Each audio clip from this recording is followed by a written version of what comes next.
Welcome everyone, as we now learn the Mishna Yomis for yesterday.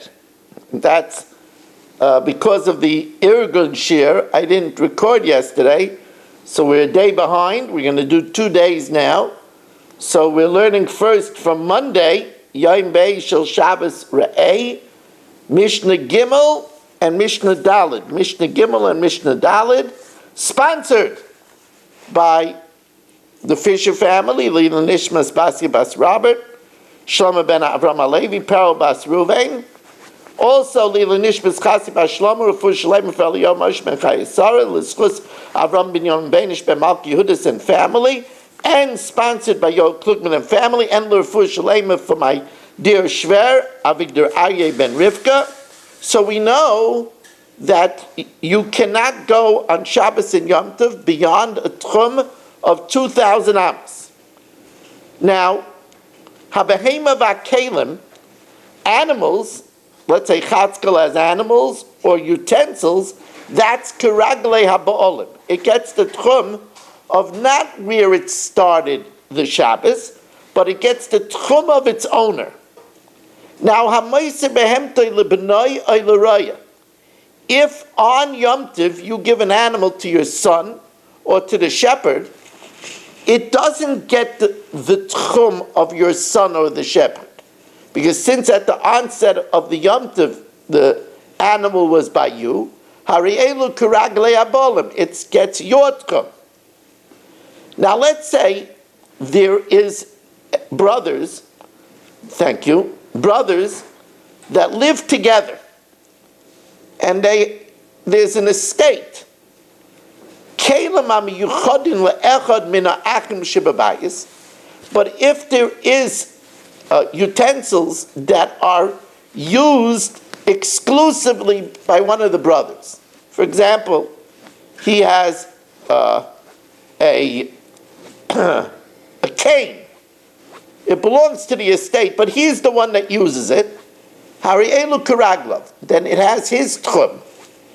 But v'she'ein meyuchadim, if there's something that's used by everybody in the house, then hari'elu kamokim sheholkin, then you could only take that item only where all the brothers are able to go. So that means that if one brother has an erev tchumim that allows him to go 2,000 amos extra to the east, and the other one has erev tchumim to go 2,000 amos to the west, so then it could only be carried into the tchum that they overlap, that is able to be carried only by everybody in the house.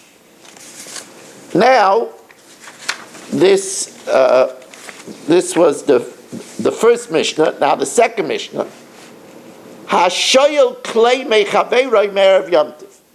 If I borrow a pot from you erev Yom Tov, so then at the onset of Yom Tov the pot was by me, then keragle hashoyel. Then I'm the one that borrowed it, and it was in my possession at the onset. It gets my tchum.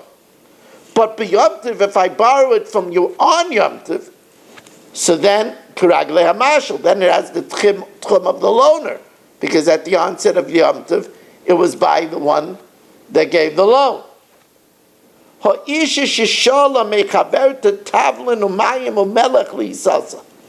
Let's say Chaya borrowed from Rachel spices, water, or salt for her dough.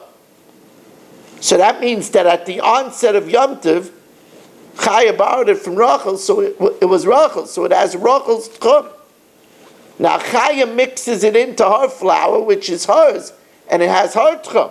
Hari'elu keragle shtein. It could only be brought where both of them are allowed to walk. However, Rabbi Yehuda paita b'mayim. Rabbi Yehuda says water doesn't count, because since the water is fully absorbed by the dough, it only has the tchum of the one that borrowed it, the flour. The water doesn't count. It's absorbed by the dough, and it doesn't have any tangibility. Okay, Now we move on to the next Mishnah Yomis.